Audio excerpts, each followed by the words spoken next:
If you want to become wealthy, an essential habit you should create is regularly investing a portion of your income in a tax-advantaged retirement account. You hear me talk about that so much on this show. And you may have an excellent option at work, like a 401k or 403b. But if not, there are individual retirement accounts, or IRAs, and self-employed retirement plans that you can open and contribute to on your own. The years you have to invest money for the future is called the accumulation phase. But at some point, you're going to want to take money out of those accounts, or maybe be forced to take it out in some cases, which is the withdrawal phase of life. This podcast will review the rules for taking required minimum distributions, or RMDs. I'll review 6 rules you should know and factor into your retirement planning no matter your age. Welcome back, everyone. I really appreciate you joining me for Money Girl episode 874. I'm Laura Adams, an award-winning author. I'm a finance spokesperson, a money speaker, a founder of The Money Stack, which is a Substack newsletter, and I'm host of this podcast with over 43 million downloads. If you're new here, I want to welcome you. And if you've been with me for a while and you're getting value from the free content here, please subscribe and consider submitting a 5-star rating or review. And as always, if you have a question about money or a comment, leave it on our voicemail at 302-364-0308. You can also send me an email and sign up for the free Money Stack newsletter at lauradadams.com. So we talk a lot about RMDs, or required minimum distributions, when we talk about retirement accounts. And basically, they're just an annual minimum amount that you must withdraw from certain accounts starting the year you reach age 73, or it will be 75 starting in 2033. And they continue for your entire life or until an account gets depleted. So the purpose of RMDs is to ensure that you pay income taxes on balances in those accounts that were not previously taxed. Distributions are subject to ordinary income taxes, not the capital gains tax. That applies to earnings outside a retirement account, like for a brokerage account. And you can always withdraw more than the required minimum, but failing to withdraw what's required results in a penalty, with a few exceptions that I'll cover in a moment. So I'll go through 6 rules that you should know about RMDs. Rule number 1 is that tax-deferred accounts have RMDs. So you must take these from any tax-deferred account, and they include a traditional IRA, a self-employed plan that might be a SEP IRA, a simple IRA, and a solo 401k. You must take them from employer-sponsored plans like a traditional 401k, a traditional 403b, and a 457 plan. You may have them from a profit-sharing plan. You may need to take them on an employee stock ownership plan, or ESOP. And you typically must take them on a federal thrift savings plan, or TSP, which is available for most government workers. If you receive an upfront tax deduction on an account, the government ensures you or your heirs will eventually pay tax on the entire amount through RMDs. All right, so the second rule is that after-tax accounts do not have RMDs.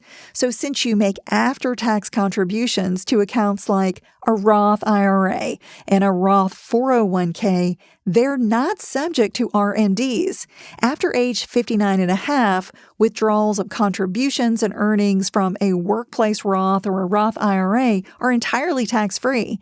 And if you don't want to use the funds, you can simply keep them growing tax-free indefinitely, or pass along those accounts tax-free to your heirs.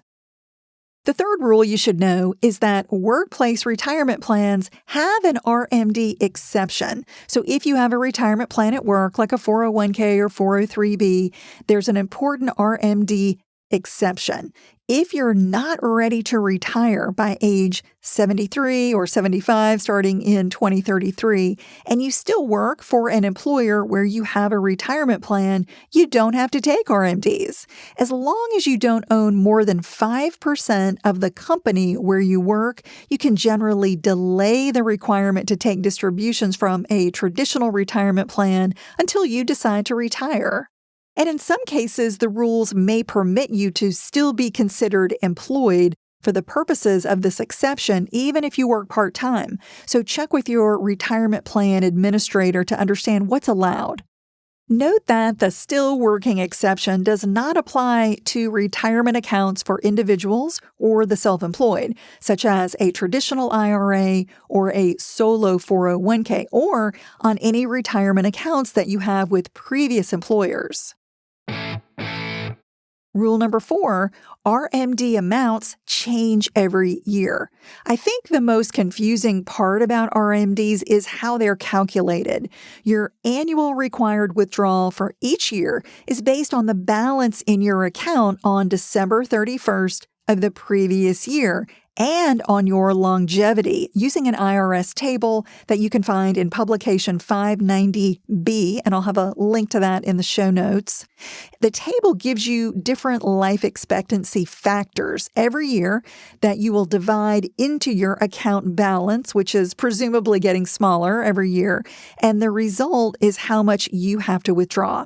For example, let's say you're 72 and have a $500,000 balance in a traditional IRA, and you have a life expectancy factor, according to the table, of 27.4. So this year, you'd need to withdraw $18,248. That's $500,000 divided by 27.4. So that's the simple calculation that you need to do because it's going to change every year. As I mentioned, you can withdraw more. If you need more than $18,248, you can certainly withdraw more, but you can't apply an excess toward the RMD requirement for future years. Your retirement account custodian typically lets you know the amount of your RMD and sends out Form 1099-R to report the distribution. Setting up an automatic monthly or quarterly RMD withdrawal plan might help you stick to a budget in retirement. The fifth rule is that accounts can be subject to different RMD rules. The RMD rules vary a bit if you have multiple retirement accounts. For instance, if you have more than one 401k, you must calculate and withdraw your RMD separately from each of those accounts. But let's say you have multiple IRAs. In that case, you can determine your aggregate RMD. For this rule, you can include all types of IRAs, including traditional IRAs, SEP IRAs, and simple IRAs. This rule is why many people choose to roll over their 401k to an IRA. Once you know your aggregate IRA amount, you can take it from your IRAs in any ratio that you want by the end of the year. For instance, you could take the total from just one IRA until it gets depleted and then draw down the next IRA and so on. Or you could split up the total by taking it from multiple IRAs in the same year. Interestingly, the aggregation rule also applies when you have more than one 403B plan. However, you can't aggregate multiple 401ks or 457 plans, nor can you combine different types of retirement accounts, such as an IRA and a 403B, into one RMD. So you can see how having fewer accounts, namely IRAs, can make the whole RMD process a lot simpler. Number 6 is not complying with RMDs is expensive. Many investors begin taking retirement distributions when they claim Social Security retirement benefits, which can be as early as age 62. You can make penalty-free withdrawals from any type of retirement account after you reach age 59 and a half. As I mentioned, unless you qualify for an exemption, you must take RMDs after you turn 73, whether you need the money or not. So don't forget the deadline to comply. Your very first RMD must be taken by April 1st of the year after you turn 73. First-timers get a one-time extension. And if you use it, you've also got to take your second withdrawal by December 31st of the same year, which means you're going to have an oversized tax bill. So maybe consider taking your first RMD by the end of the year you turn 73, so you spread out your taxable income over multiple years.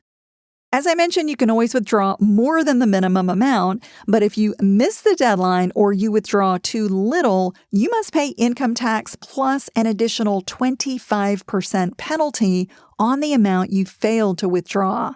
However, if you correct an RMD error within 2 years, the penalty drops to 10%. And in some cases, if you can show that you made a good faith effort to resolve an RMD error, the IRS may waive the penalty. A common question is, what should I do with RMDs if I don't need the money? If you're fortunate enough not to need an RMD, there is plenty you can do with it. You could reinvest it in a regular taxable brokerage account. You could put it in a bank savings or a CD, or spend it on anything you like. And if you're feeling generous, you could use funds from an RMD to pay for a child or a grandchild's education. If you contribute it to a 529 college savings plan, you may qualify for a state income tax deduction depending on where you live. And charities would love to receive your RMD as a qualified charitable distribution, or QCD. A QCD is a non-taxable distribution up to $105,000 or $210,000 if you file a joint tax return. It's paid from your IRA directly to a qualified charity. If you're in a position where you must take RMD money that you don't need to spend, consider using it to make a difference in the lives of family, friends, or even total strangers. Before we go, here's a quick reminder to subscribe to The Money Stack, my weekly newsletter, when you visit lauradadams.com. It's filled with money tips, tools, news, challenges, and things I enjoy. You can subscribe for free or support the show as a paid member and get access to live educational events. That's all for now. I'll talk to you soon. Until then, here's to living a richer life. Money Girl is a quick and dirty tips podcast, and we have an amazing team. I want to thank Steve Rickyberg, who audio engineers the show. Brandon Gages is our director of podcast. Holly Hutchins is our digital operations specialist. Morgan Christensen is our advertising operations specialist. Davina Tomlin is our marketing and publicity associate. And Nathaniel Hoops is our marketing contractor.